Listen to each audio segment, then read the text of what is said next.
Good evening, everyone. Welcome to America's Third Party's Conspiracy Monday. I'm David John Sponheim, running for president in 2016. I'm here to expose the underbelly of corruption in America. You know, 9 out of 10 people in America do not trust their government officials. That means that the government officials have a 10% approval rating. We know in our hearts there's something wrong, but we can't really articulate it. We can't really say, well, it's this, and we can't all agree it's that. We're all having questions about everything. But I can tell you that the plans that have been put in place, perhaps 100 years ago or more, are kind of coming to fruition right now. We're seeing the plan that Rockefeller had put in place. This statement, all we need is the right major crisis and the nations will accept the New World Order. Yeah. The New World Order. What is the New World Order? Well, George Bush mentioned it in a 1992 speech. George H.W. Bush, that is. New World Order. 1,000 points of light. I mean, this guy was promoting it back then. Henry Kissinger even went on camera to say that Barack Obama is very good for the New World Order. That he will help the New World Order succeed, Barack Obama. I mean, Henry Kissinger, a guy who you'd think would have been gone a long, long time ago. But with all the money these people have, they're able to get blood transfusions and look pretty good for their age. I mean, Henry Kissinger looks exactly like he did when he was Secretary of State under Richard Nixon. Well, in reality, Henry Kissinger is also on staff with Barack Obama. How is it that a Henry Kissinger can be Special Assistant to the President Barack Obama and also Secretary of State to a Republican, Richard Nixon? Because the two-party system is a fraud.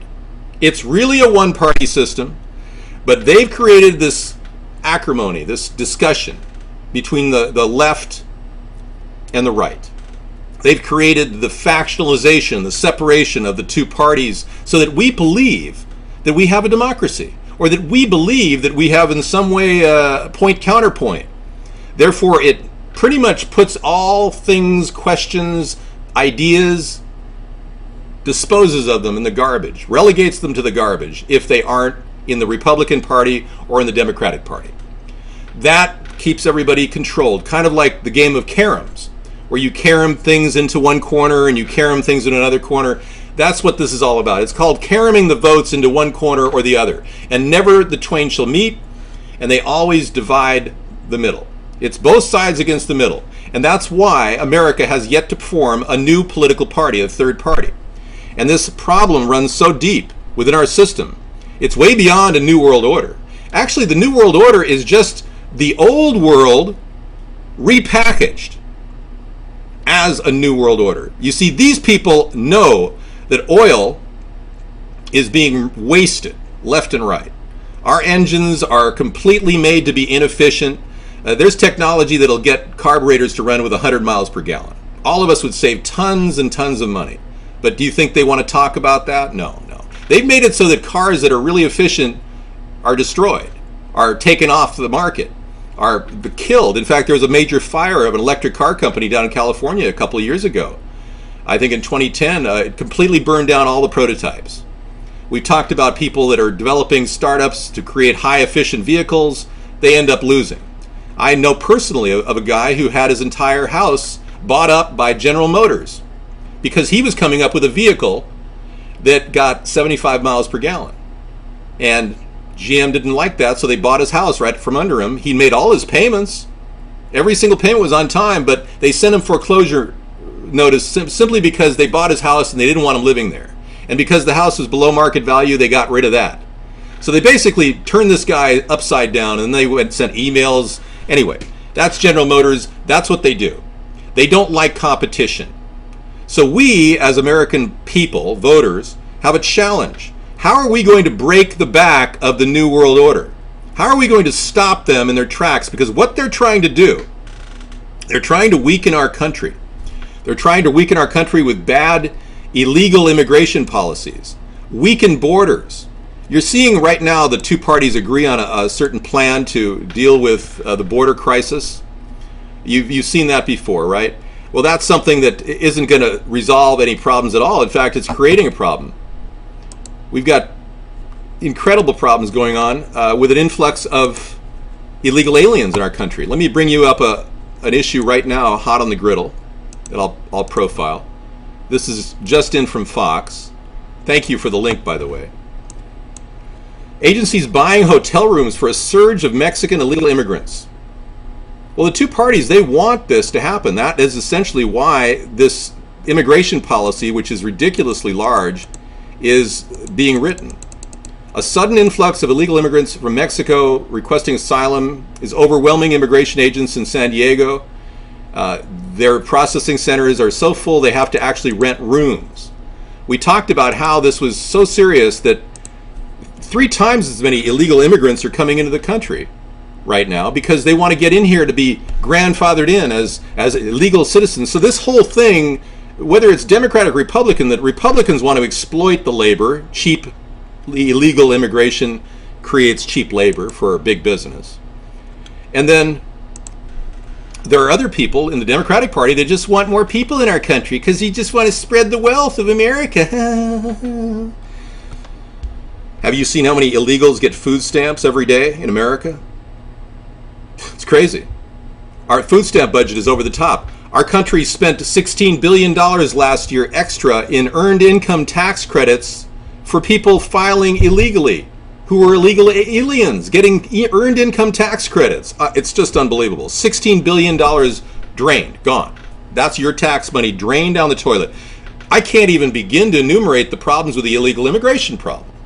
It spins off into the medical area. They drain our facilities. The reason why we have rising healthcare costs at the ER is because ERs have to give them free medical attention. At America's Third Party, we have a mobile medical unit idea that would pretty much nip that in the bud. Prevent illegals from draining the ER. They would go to a mobile medical unit and it would cost $25 copay. We've got new ideas that'll lower and mitigate the amount of stress illegal immigration is having on our country. These are the ideas that could help us become a greater nation, but the New World Order does not want us to be a greater nation. You see, we are essentially, if you can imagine the nation of America as a kind of a corrupt cop, if you will. A corrupt cop will go out and do anything. They'll plant weapons on people. They'll start economic wars, economic hitmen in other countries. A corrupt cop will do anything to keep his job. The America is kind of like a corrupt cop that's always kind of running behind because they're weakened. They're constantly weakened by the illegal immigration, by the drains on our economy, the waste in our budget. So they keep us corrupt by keeping us poor and keeping our nation constantly struggling to deal with the bottom line. That's how the New World Order is controlling us. I believe in a nation-state model. I don't believe in globalism. I don't believe in globalization. I believe our nation and its states can manage its problems fine. We don't need the UN to come into our country and tell us what to do. We don't need the U.S. Army creating manuals to create internment camps using the UN as a part of the play. There's evidence out there that there's a lot of false flag operations going on in our country. There's a lot of people who are concerned about false flag operations. Before I get to that, though, I want to bring up this video. This is interesting. It is a video about the drug cartels, and this is another point I wanted to make. Let's show you this. Mexican drug cartels infiltrating the American Border Patrol agencies. Homeland Security officials testifying before a Senate panel yesterday saying only about 10% of new hires are given polygraph tests. 60% of those who take the tests fail. That means that many agents who are not given polygraphs may be working for the drug smugglers. Okay, I wanted you to hear that because this is an important thing. They gave 10% of the new Border Patrol recruits lie detector tests, and 60% of them did not pass the lie detector test. So we've got infiltration of the drug cartels weakening our border as well. So all of this is continuing to go on. Obama has not done anything to stop it. Bush has not done anything to stop it. I mean, we've listened to people all over the place talk about what they're going to do and never do it. Well, that's why we support a lethal electric fence 1,000 miles long that could be paid for using prison labor. Literally, illegal aliens in our prison system can work to pay off for their freedom. We can deport them to their home country if they have 2 months working at the border, developing this fence. We have the fencing already. Our country has fencing all around every internment camp and FEMA camp in the country.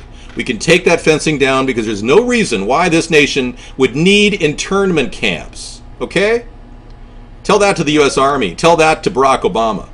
But they won't even talk about the FEMA camps that with fencing around them that they have. We can use that fencing down at the south end of the border. We can focus on that to make sure our border is safe and prevents any mass influx of population from the south. That's one of the things we'd like to do to prevent this from happening. But they've got all kinds of false flag cover-ups going on. I'm going to bring you a picture right now that is a picture of the helicopter crash in Abbottabad. This is the stealth helicopter, what was left of it from the explosion and crash.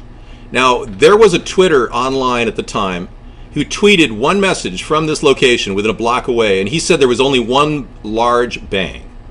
Now, this is the only record we have of what really happened because everything else has been covered up and redacted and vetted by our government in trying to mold the message. But this picture alone tells you there's no way anyone could have possibly survived that crash. They claim that the Navy SEALs, none of them died on the scene.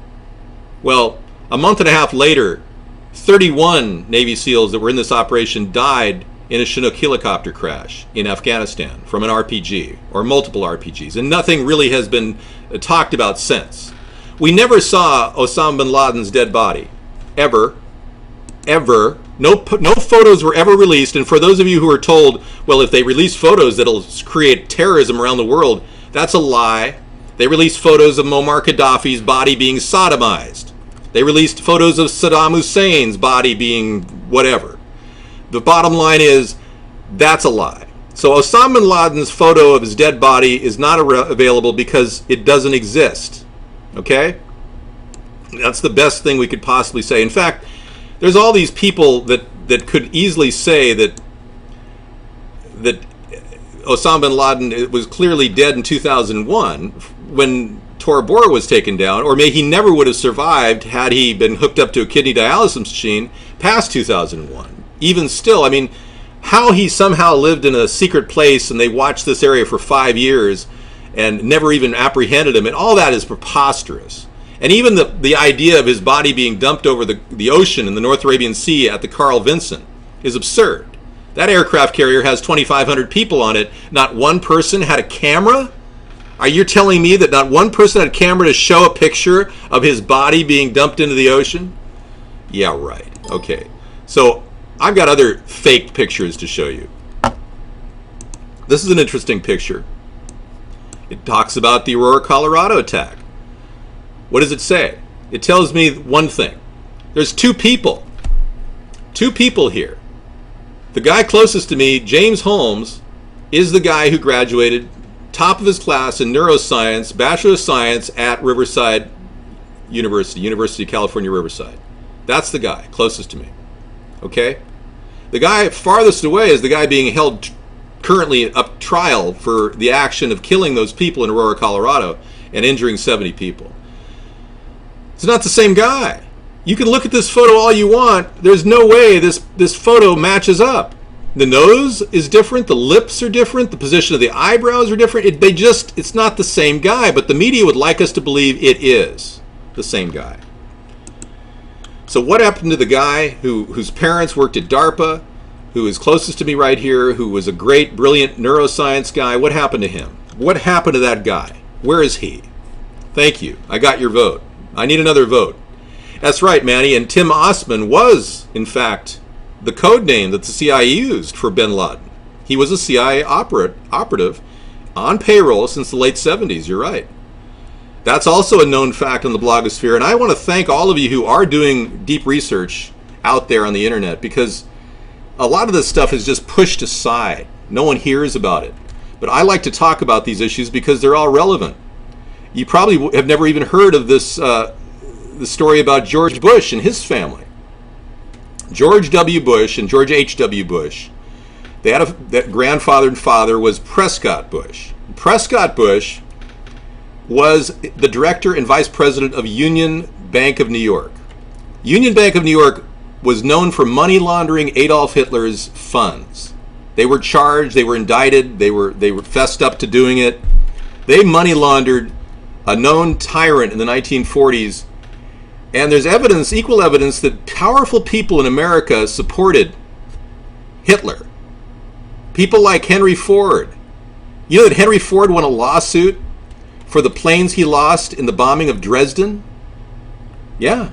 He actually cashed in on World War II. When we took out planes that were flying over Dresden, he had a lawsuit claiming that was his hardware and he wanted his money back. And he actually won it, believe it or not. Yeah. So the George Bush family and the connection to the Nazis is very, very real. And what's even weirder is George W. Bush's mom, is related to one of the weirdest characters in world history, a guy by the name of Aleister Crowley. Let me bring you this one. You see this picture of Barbara Bush? Well, let me give you a little morph of her grandfather, who many people believe was the illegal father. I mean, he never said he was the father, but the traces to him are very real. This is Aleister Crowley, and this is Barbara Bush. Now, Aleister Crowley was the Beast. That's what his name was. He was considered the father of occultism. How could our former First Lady be related to an occult leader named the Beast? I mean, this is just so weird. Most people have no idea. You got to be kidding me. But it's really, really true. And you look deeper and deeper into this entire story and you realize, wow, our country's been completely manipulated. We've been under the gun or under the thumb of these powerful elitists for hundreds of years. In fact, the Federal Reserve was a conspiracy in and of itself that developed in 1910 on Jekyll Island in Georgia. It developed among the major bankers of the world, the Warburgs, the Rockefellers, the Morgans. These people conspired to create a central bank in America that runs our monetary system. That is what is in place today. 100 years later, we're still finally realizing this entire Federal Reserve is a private operation.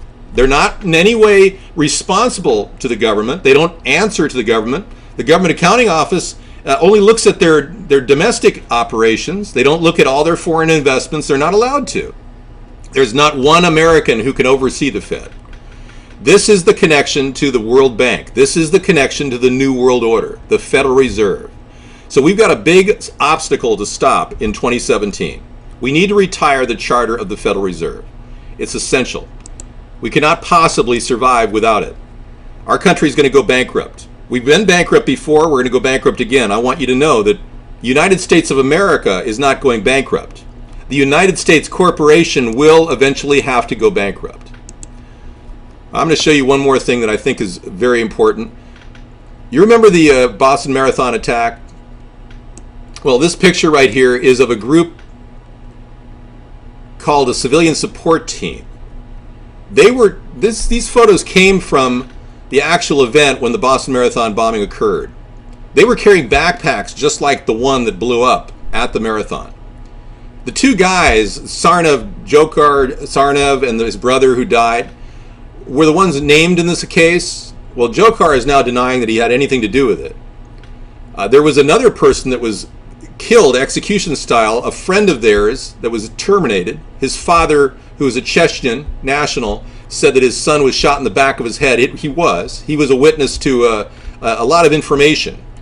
Well, these guys, they weren't doing anything the day of the Boston Marathon. They were on their cell phones. You can see these guys clearly on their cell phones. This is an actual shot from the attack.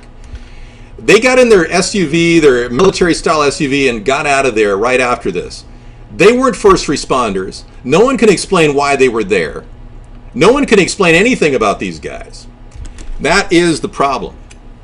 People cannot explain a lot of this stuff. Even Sandy Hook. There's so many questions about Sandy Hook. I'm sure a lot of you have gone through the videos on the internet and looked at those questions. Hey, look it. Not one parent of the dead children were allowed to see their bodies, their dead bodies. Not one single parent was allowed to see their child in their flesh right there. to finish the grieving process. Not one parent did. And only 3 parents have talked openly about it. Over 50 parents, there's a gag order against them talking. There's like 44 parents and additional family members related to the principal and staff.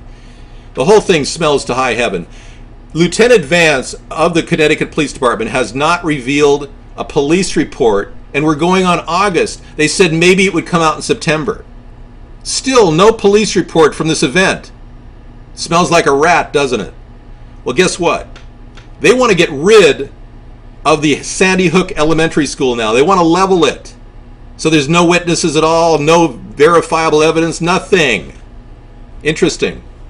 So they want to cover their tracks consistently and make it so that nothing can be looked into. So when you hear about conspiracy theories pop up, they disappear rather quick. Unless you hang on the internet and watch it. But again, it'll get absorbed by the entire political two-party system. The Democrats, Republicans will not discuss this stuff. The things I talked to you tonight about in this recorded broadcast would not even be allowed on Bill O'Reilly's show. If I mention the World Trade Center attack as possibly questionable, I would be taken off the set. Okay? If I mention that Barack Obama's birth certificate, long-form birth certificate, is full of forgery, they would take me off the set. They wouldn't allow me to speak. And you call this country a free nation? When the media controls who sits in front of Bill O'Reilly? When the media controls every message with a teleprompter reading president? You call this a free country? We are basically zombified. Our nation is zombified, and it's so bad that it's beyond belief. It's over the top weird. I mean, we're talking a cover-up of such order and magnitude that you couldn't even imagine it. One of the most telling pieces of information that I've opened up and looked at was a dissertation by an expert on fluoride. This is from the EPA headquarters, and this person is going to speak on the dangers of fluoride. And he spoke in front of a congressional committee, and he actually tried to say, hey, you got to pull fluoride out of the water.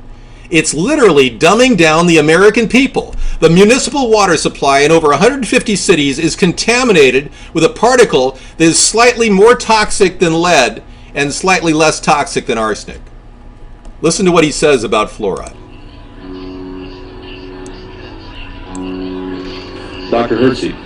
Good morning, Chairman Smith and Chairman Crapo and fellow staff workers. Thank you for the opportunity to appear today to present the views of the union on the issue of fluoridation of public water supplies. Our union represents the staff, scientists, lawyers, and others who analyze hazard, exposure, and economic data and advise management how to use them in public health protection. I'm not here today to speak for EPA, but rather the union, founded 17 years ago to protect EPA workers from unethical pressure by EPA managers. It was on that basis in 1985 that we first got involved in this issue. In 1997, we voted to oppose fluoridation, and our opposition has grown stronger as more adverse data on the practice has come in. In the interest of time, let me state our recommendations first.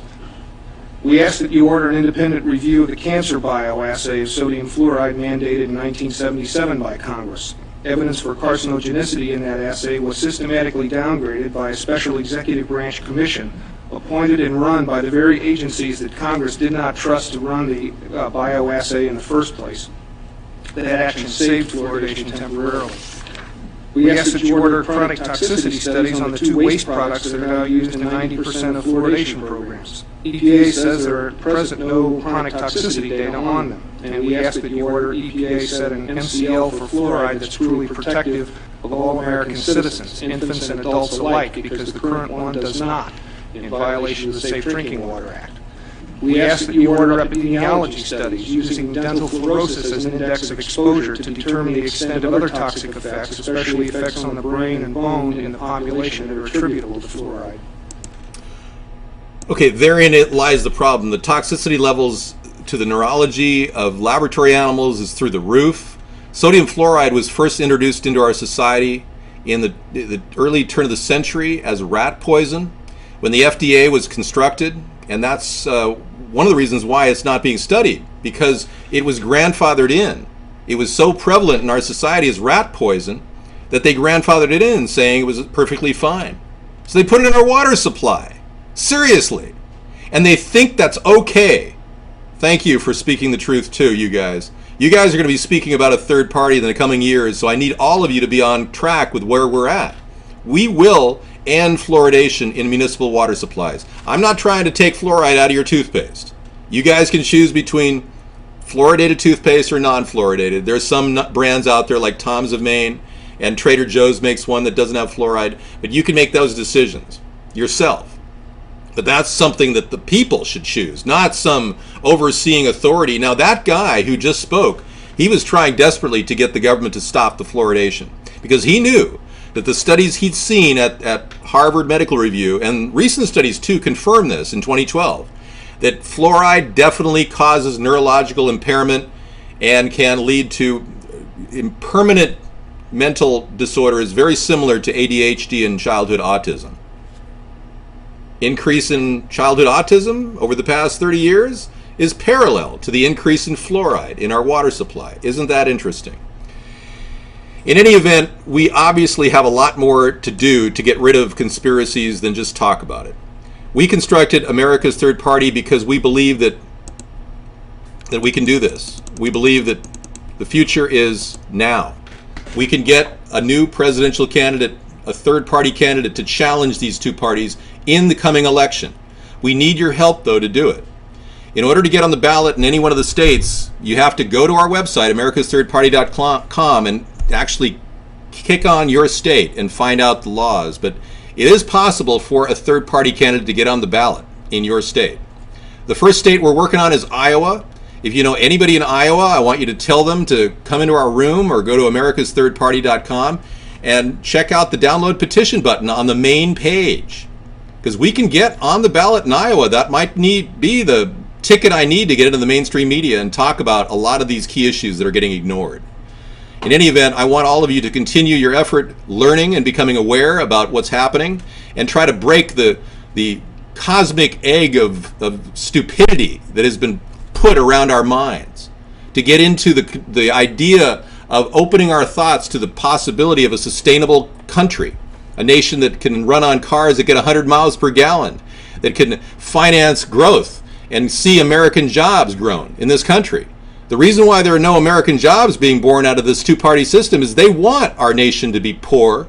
They want our nation to outsource because that weakens us. And like I was saying earlier, like a corrupt cop, we are weak. And we then become addicted to their money chain all the way to the World Bank. We don't need that. We need to have our own independence and get our country back, folks. So I urge all of you to tell everybody you know about a third party and tweet @third party. Thank you.